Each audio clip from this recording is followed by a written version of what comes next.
Hello and welcome to another Virtu's Reviews. Today I'm reviewing a Tevise watch. It's from their Tevise Legend series.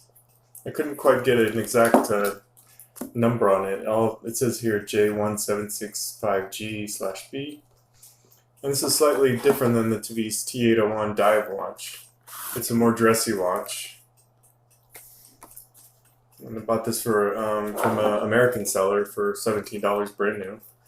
And for 17 bucks, you don't expect a nice little box like this. I mean, it looks nice. As you can tell, it's already like peeling a little bit here. So, it's just like nice paper on top of cardboard. But still, for 15 bucks, you don't really expect anything. And it comes on this nice little pillow, which is actually, decent. Comes in this box, and as you can see, I've already taken the bracelet off. I'll talk a little bit more about that later.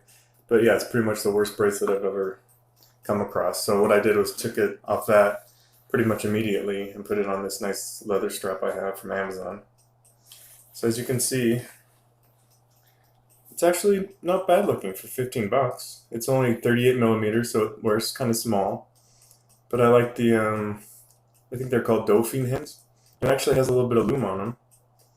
And each of the hour markers, besides the 12 and the 6 and the 9 have little little crystal looking things on them. And this is an automatic, and you can see it has like the Cyclops. It's not perfectly center, but it has a date, and it also has hand winding as well as automatic winding, but it doesn't have any hacking. If you try to set the time, the second hand keeps going. So I'll take it off this little pillow.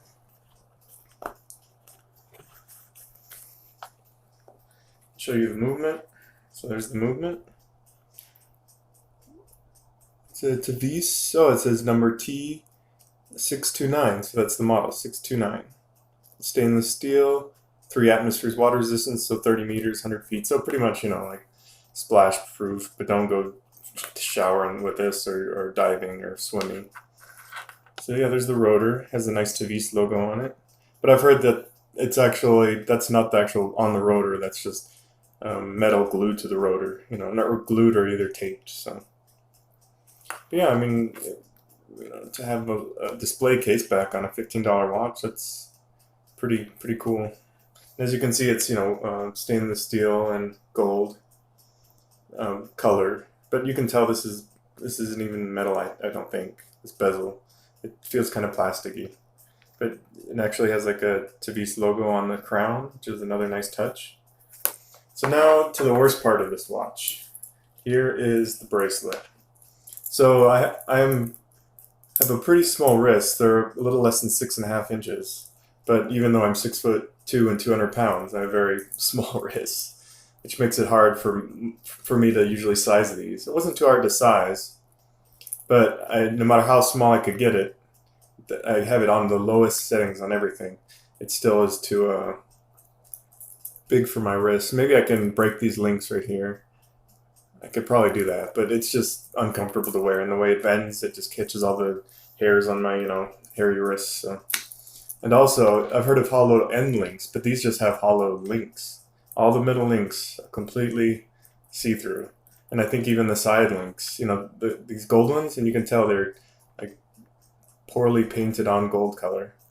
And even the side links feel like they're hollow. It's very light. The clasp is, like a press clasp, and the action isn't actually that bad, for 15 bucks. But yeah, it's the worst bracelet. It's doing the bare minimum to actually be called a metal bracelet, Pretty much every corner has been cut with these, hollow end links. Here they are.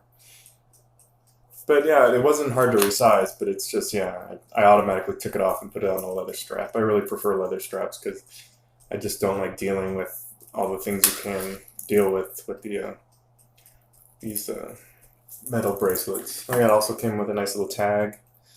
So, you can really tell this isn't an expensive watch, but for an automatic for 15 bucks, even if this lasts, a few months, it's a fun little toy, and it doesn't look that bad. Yeah, compared to any kind of 100+ watch, yeah, it looks like crap. But I like little, little deals like this where you get some actually decent features, for the price. So I'm gonna wear it for the next week or so and see how it keeps time. And so far, it's when you shake it up, it doesn't make any noise. I've had $100 watches, like um, Orients and a few others that make a lot of noise when they're winding, And then the new System 51 from Swatch. So yeah, so that is the Tevise T629. I hope you enjoyed this review. You can subscribe to my channel and leave a comment below. Thanks for watching.